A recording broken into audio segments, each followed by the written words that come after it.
1991. Birds and people are living together in seemingly perfect harmony, until one day a young man catches fire. This is Phoenix.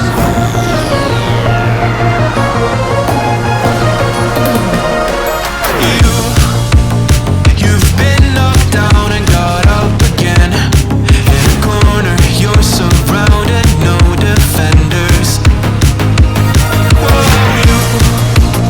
You've hid your fury and kept it in, but it's time now you ignite and turn to embers. Like a